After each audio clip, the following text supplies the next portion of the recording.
welcome to Mind Grow Radio. I'm your host, Stephanie Kathan, and today I'm sitting down for a deep dive discussion with Dr. Michelle Joy Brown, lovingly known in the personal growth world as Dr. Joy.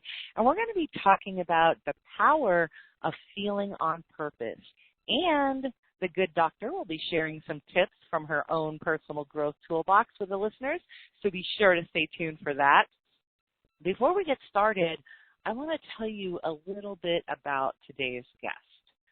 Dr. Michelle Joy Brown is a powerful entrepreneur, leading others to step into their space, unleash their power, their purpose, and their passion for living their dreams while discovering the joy that is available to all in living a life that you love.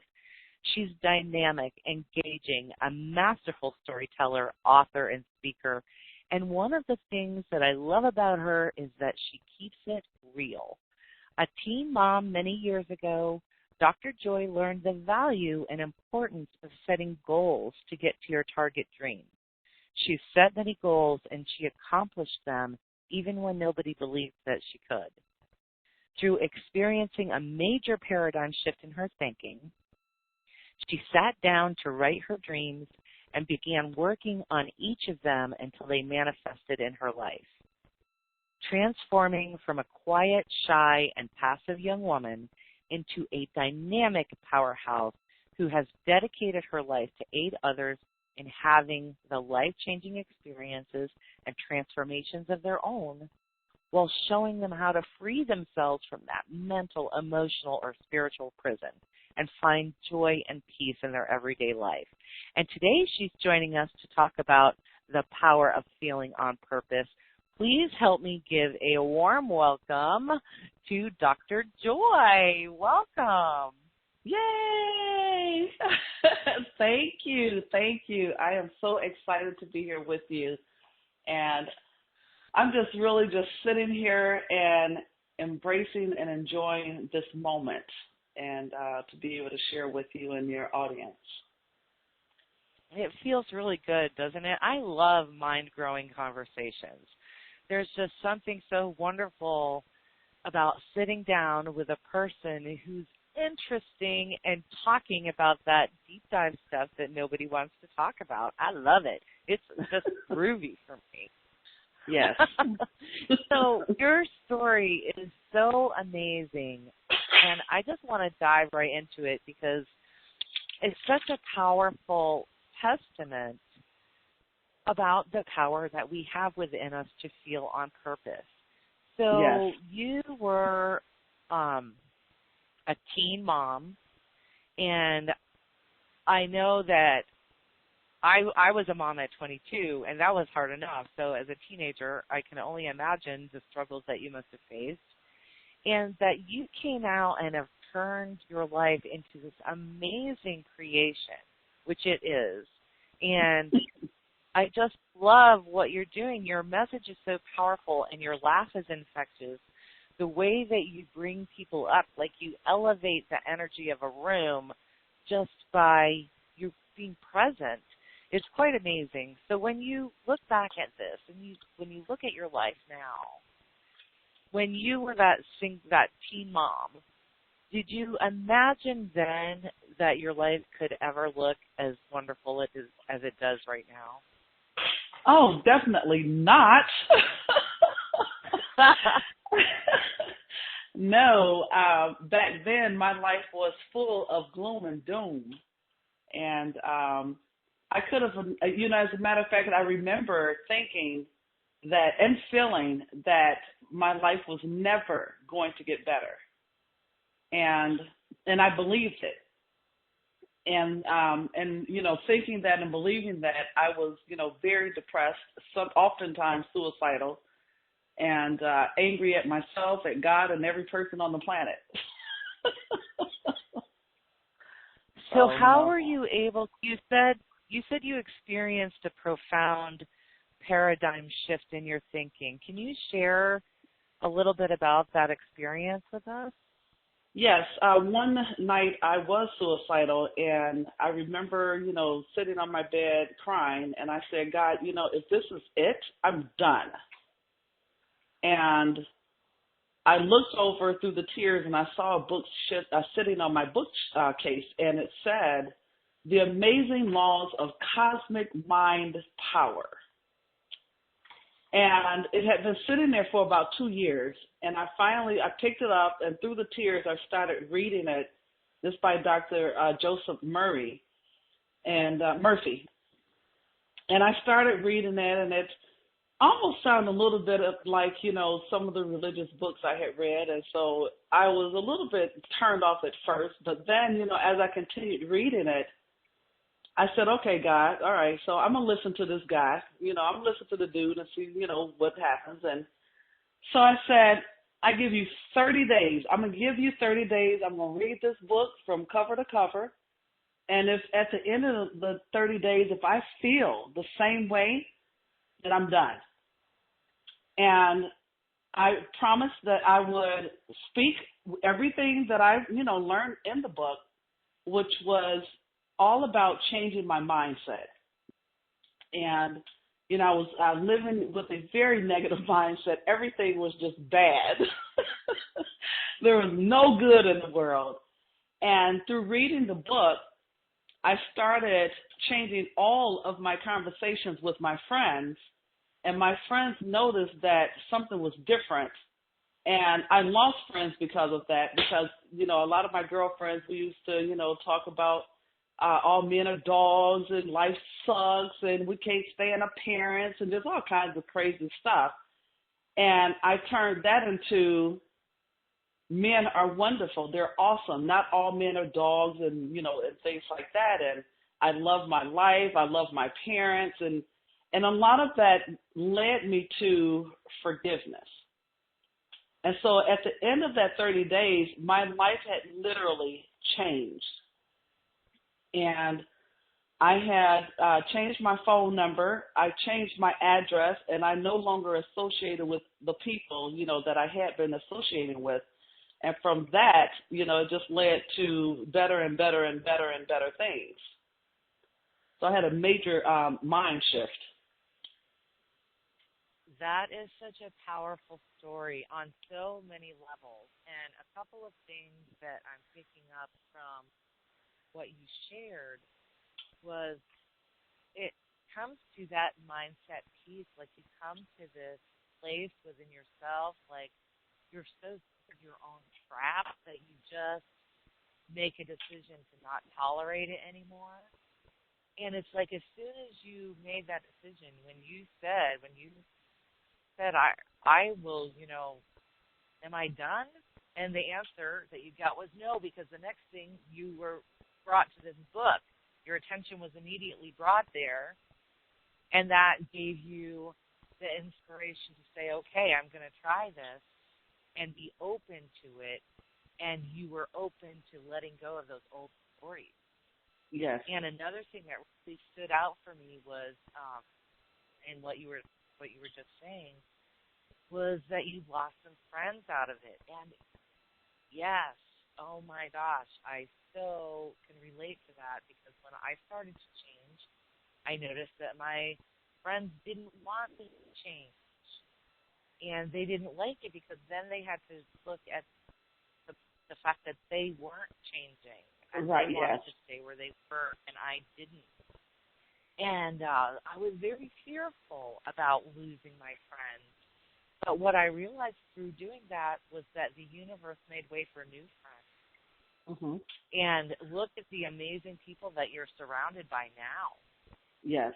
I think one of the most powerful things that I did was after I saw the miraculous result of listening to my inner spirit, and I saw the magic in that, I began listening more often. And so I would, have, a challenge in my life, and I would sit quietly. And that's when I started really learning about the word meditation came across, and I got heavy into learning about meditation. What is that? What does that mean? Everybody's talking about it.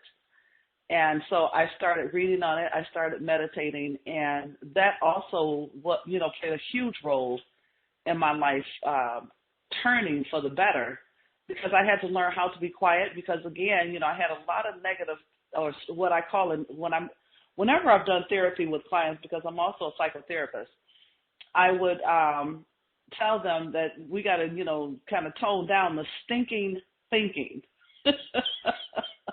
Right.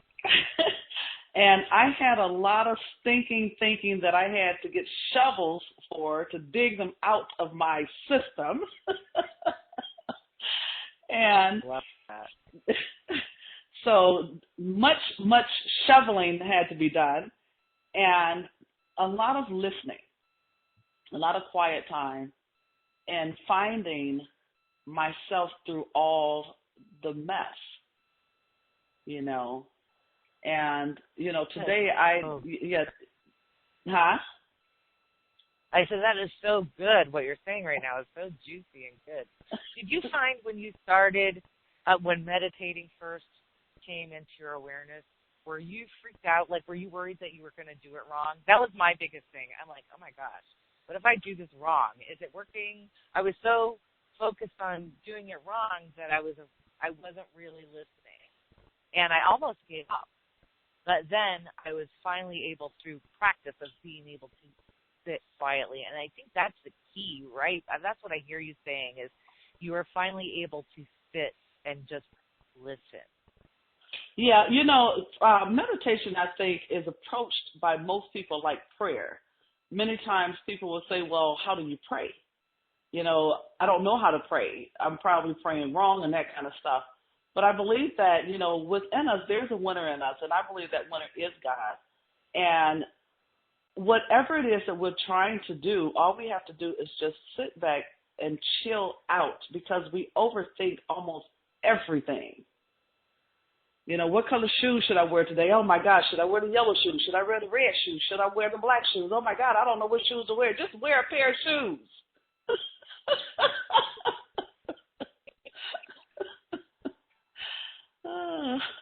So we overthink almost every decision that we make. It's so true, and we can get like a simple decision, like having to choose what to wear, can totally spin you into a frenzy of I'm not good enough, I'm too fat, I don't look good, and your confidence can go in the toilet. So what are some ways that, this is a good start to sharing tips, what are some ways that you found that you were able to feel good about yourself as you were starting this journey? Because I know that's the thing that we all struggle with, is self-esteem and confidence, and who am I to, be living this life that I love?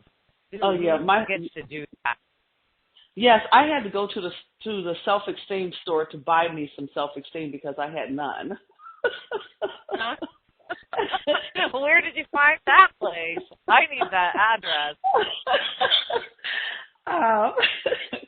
So some of the things that I started doing to build my confidence, oh my God, there's like so many little stories in there, because it's not just one thing that did it for me. I started standing in the mirror and started teaching myself to love what I had and to love who I was, to love my big eyes, my big teeth, my yellow teeth, my crooked fingers, and my gut and everything, because it's mine and it's what God gave me. And how dare I not appreciate it and appreciate my life? And so I started doing things like that. I also used to hate my voice. And then I thought one day, what an idiot. You are blessed to have a voice. You're blessed to be able to talk. You're blessed to be able to share and to have conversation. And so in order for me to start loving my voice, I started recording myself and listening to myself and getting used to hearing myself.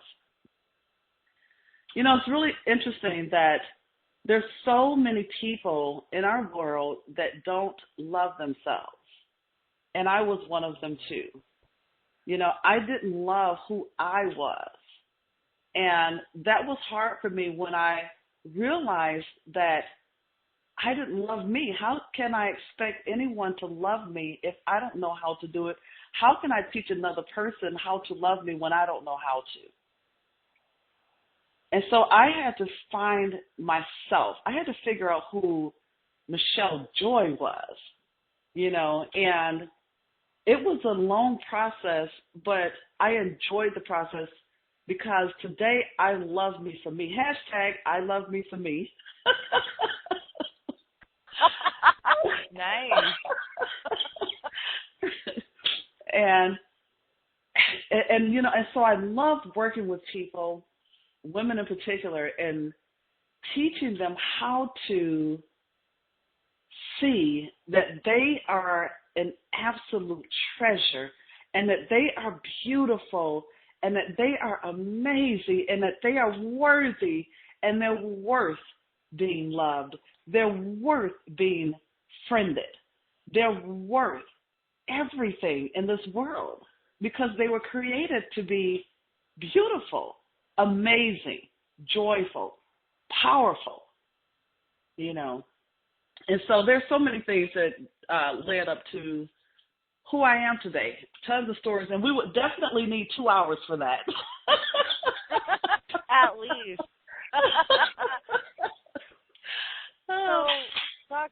Joy, would you share some tips or tools or processes or anything that you want that can help the listeners, something that you use that helps you create that mindset shift and helps you tune into that power that you have to feel on purpose, from going from no confidence to having that level of self-esteem and confidence that you do now that allows you to share the message and shine your light in the world.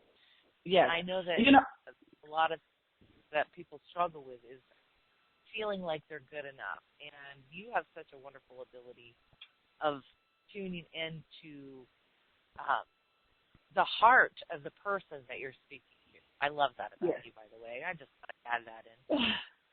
Well, the first thing I want to say, let me clear my throat. Okay, ladies and gentlemen, are you listening? I love you. I love you. Oftentimes when we hear that, we don't know how to react or respond, especially when it's coming from a quote-unquote stranger. You don't have to know someone to give them love. And so I want all of you to hear that again, that I love you because you are my brothers and sisters, like it or not. Now, I encourage people to set intentions. I remember when Rick Warren came out with the Purpose-Driven Life, and I was like, whatever, yeah. But what I realized was that my purpose comes from whatever intentions I set. Now, I've talked to thousands of people, and many of them, were religious or spiritual, whatnot, and I think they all were sitting back with their hands crossed, and they were rocking in a rocking chair, waiting for the awesome, infinite intelligence to drop something in their lap. Boom, here's your purpose. And that's not how it works.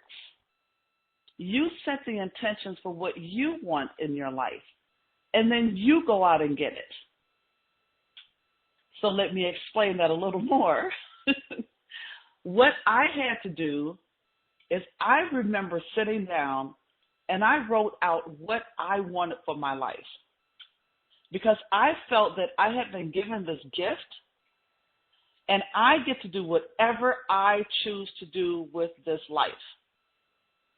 So I wrote out what I wanted, and I made myself stick to it.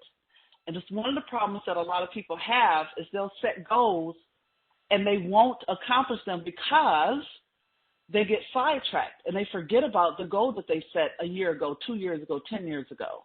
And then they'll run across it, and then the sadness overcomes them. If you are not accomplishing your goals, it's your own fault.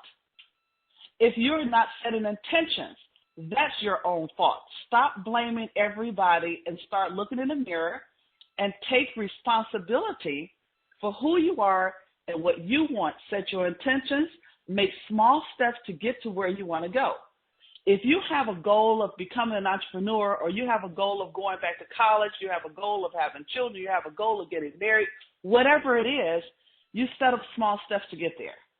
You don't try to eat an entire watermelon all at one time. You eat it in small bite sizes. And so the same thing is with our goals. We set small steps to get to where we want to go. And then you don't try to accomplish whatever big dream you have. You don't try to accomplish that in a day or two. You give yourself a month, 6 months, a year, 5 years, sometimes 7 years. It took me 13 years to finish my education. And I started out at 34 years old. And I knew that initially I knew I wanted an associate degree. So I went for that. And then I decided I wanted a bachelor's degree. Okay, did that. Then I decided, you know what, I'm going to jump right into a master's program. Did that, jump right into a doctorate program, knowing that it was going to take me a minimum of 7 years to finish everything that I wanted to do. I set small goals. The intention was I want a degree. And then my intention became, okay, you know what? I want that master's degree. Now, you know you cannot walk into any university on the planet, unless it's fake, but you can't walk into any university on the planet and get a master's degree in a year. And so you have to give yourself time to get to that master's degree.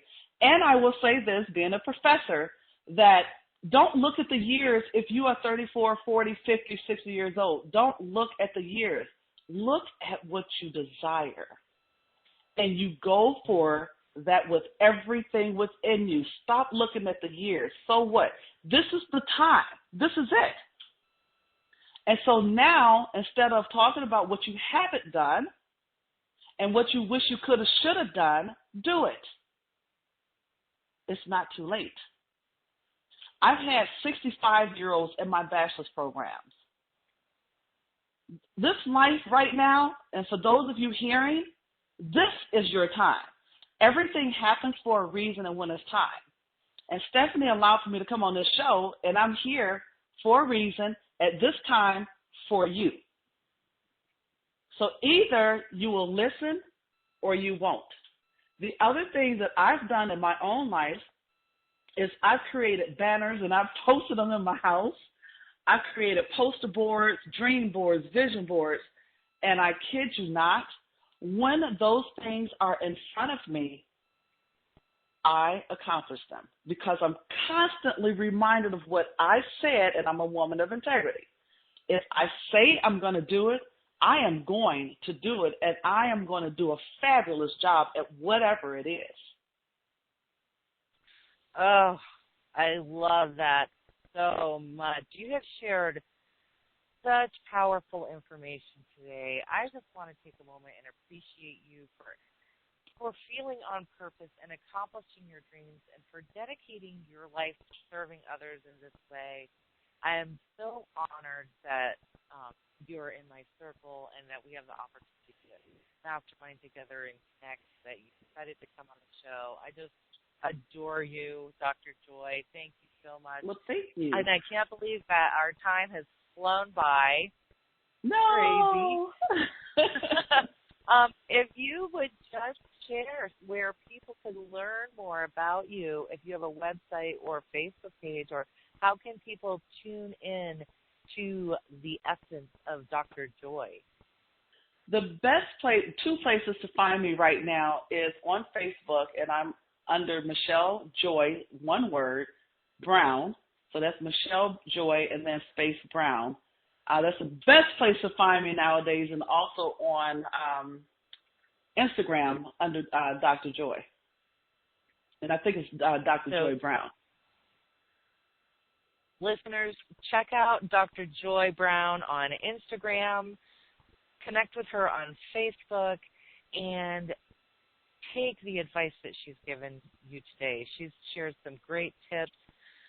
Michelle, it's been an honor to be with you today. I love you so much, and thank you. Do you have any last parting words you'd like to say to the listeners before we head out? Yes, accountability is also very important, and I really encourage each of you to find a mentor, hire a coach, invest in yourself, take care of yourself, and love yourself first. And I'm not talking about being selfish. I'm talking about really loving who you are. And Stephanie, thank you so much. Love you very much. Thank you. Listeners, this has been a mind-growing conversation indeed, full of meaningful tidbits for all of you. And Dr. Joy and I set an intention before we did the show, and I think we rocked it out of the park. So I'm loving all of you for listening. Thank you for tuning in. I'm your host, Stephanie Kathan. And until we meet again, Dr. Joy and I, we will see you on the other side. Keep shining in your brilliance, everybody. You are so loved. Thanks for joining us, and tune into the next episode of Mind Grow Radio. Bye-bye, everyone.